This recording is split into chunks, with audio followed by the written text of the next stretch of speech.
ನೋಡಿ, ಬೇಕಿಲ್ಲ. ನೀವು ಹೇಳ್ತೀರಿ ಮುಸ್ಲಿಂ ಮಕ್ಳು ಏನಿದ್ದಾರೆ ಅವರು ಮದ್ರಸಾಗಳಿಗೆ ಹೋಗ್ಬೇಕು, ಮದ್ರಸಾಗಳಲ್ಲಿ ಉತ್ತಮವಾದಂತ ಶಿಕ್ಷಣ ಅವ್ರಿಗೆ ಸಿಗುತ್ತೆ. ಆದ್ರೆ ನನಗ್ ಗೊತ್ತಿರೋ ಪ್ರಕಾರ ನೀವು ನಿಮ್ಮ ಮಕ್ಕಳನ್ನ ಸ್ಕೂಲಿಗೆ ಕಳ್ಸೇ ಇಲ್ಲ. ನೀವು ನಿಮ್ಮ ಮಕ್ಕಳನ್ನ ಮನೆನಲ್ಲೇ ಕೂಡ್ಸಿ ಓದ್ಸಿದ್ರಿ. ಸಾಬ್, ನಾನು ನನ್ನ ಮಕ್ಳಿಗೆ ಮನೇಲ್ ಕೂರ್ಸಿ ಓದ್ಸಿದೀನಿ. ಅದಕ್ಕೆ ಮೊದ್ಲೇನೆ ಕಾರಣ ಏನಂದ್ರೆ, ನನ್ ಮಕ್ಳು ಅತ್ಕೊಂಡು ಸ್ಕೂಲ್ಗ್ ಹೋಗೋದು ನನಗ್ಯಾವತ್ತಿಗೂ ಇಷ್ಟ ಇರ್ಲಿಲ್ಲ.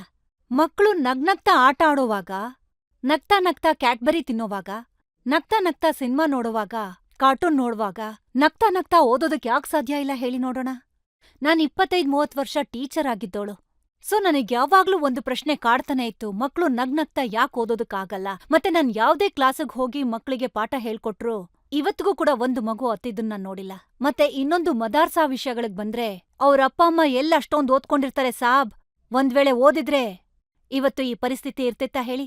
ಮಕ್ಳು ಮದರ್ಸಾಗ್ ಯಾಕ್ ಹೋಗ್ತಾರೆ ಅಂದ್ರೆ, ಅವ್ರ ಅಪ್ಪ ಅಮ್ಮ ಕನಿಷ್ಠ 5ನೇ ಕ್ಲಾಸು, 6ನೇ ಕ್ಲಾಸು ಕೂಡ ಓದಿರೋದಿಲ್ಲ. ಸೊ ನನ್ನದೊಂದು ಎಕ್ಸಾಂಪಲ್ ಸಾಬ್. ಬಹುಶಃ ಆ ಮದಾರ್ಸಾ ಮಕ್ಳು ಜೀವನ್ದಲ್ಲಾಗಿದ್ದಿದ್ರೆ ತುಂಬಾ ಜಾಸ್ತಿ ಖುಷಿ ಪಡೋಳು ನಾನೇ ಆಗಿರ್ತಿದ್ದೆ.